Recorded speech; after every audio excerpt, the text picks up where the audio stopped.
Alright, so we've got one more scenario to talk about.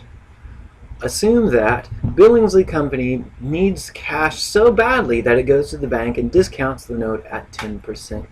What's happening here is Billingsley is going to say to the bank, look, I need cash so badly that I'm willing to accept a charge for you, and you can collect the note when it is due. So let me pull up a chart here. This is the date that the note is initiated between Rubenstein Company and Billingsley Company. Rubenstein Company said they'd pay. There's going to be the total time of the note. Initially, Billingsley says, well, we'll hold the note for the entire 90 days, and then on the maturity note, or on the maturity date of the note, it'll give us the principal plus interest. However, there's also this other period. There's the period the note is held by the bank. And this is called the discount period. It's the period between the date the note is discounted and the maturity date of the note. So there are these two dates that we needed to figure out, because these dates are important in finding how much, what's going to happen with the discount. So let's talk about that. Got another handout. You can get this from the website.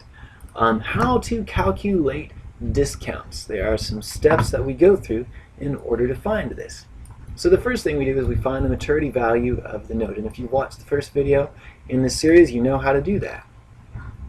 So we've got some questions to answer.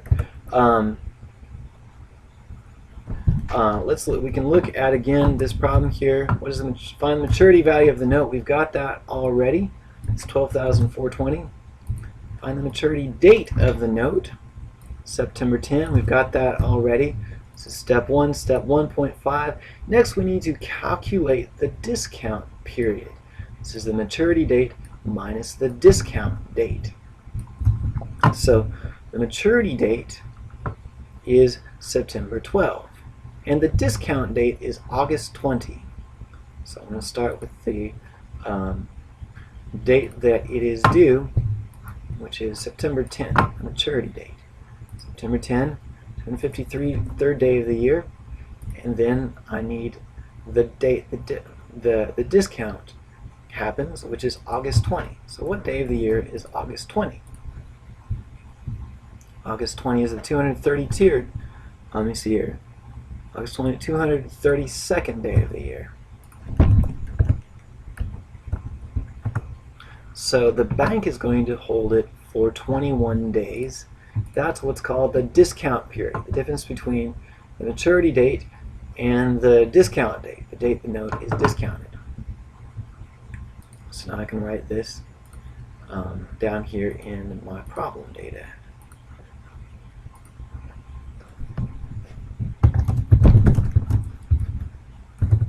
Period.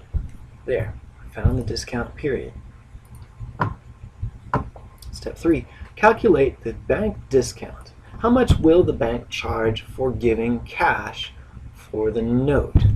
And to get this, I've got the maturity value, I've got the discount period divided by 360 days. It's much like figuring interest, plus there's also the bank discount rate, which is given in the problem. The bank will say, well, here's the rate we charge. They charge 12%. So let me go ahead and write out what I'm going to do here. For this particular problem, I have the maturity value, which is 12,420. Multiply that times the bank discount rate, which I've got right here. 12%, 0.12, times the discount period divided by 365 days. So it's 21 divided by 360. This is going to equal the bank discount. This is the fee, the charge that the bank will use in order to discount, in order to take on their side of the transaction here. So 420 times 12% times 21 days divided by 360 days equals $87. That is the bank discount. and this is actually the second part here. So copy this to this section, my sheet here. There it is. All right. What will the bank give Billingsley Company? This is the proceeds. We know how much they're going to charge, but how much will they give the company? And we take the maturity value less the discounts. That is what's going to happen. We've got 12,420 minus $87 equals 12. These are the proceeds. 12,333. That's how much they'll give us in the end. And then we need to talk about the journal entries. Let's go back to the general journal. This is another alternative scenario. This happens on the discount date, on August the 20th. So August 20th, first of all, we're getting some cash. We're getting the proceeds, $21,333. And on the other side of things, the notes receivable is going down because they don't owe us that anymore. $12,000, and also we've still got some interest income. Not as much as if we waited the full period of the note, but some. It's $333. That's how much we made in interest. Now, if we had less, if we received less than the face value of the note, we'd see something on the others. We'd have a different entry. Let me just show you that real quick here.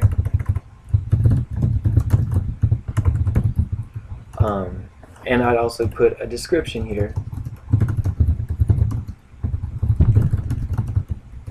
at, I just need to put the percent, at 12%. 12%. There. So here's another alternative scenario.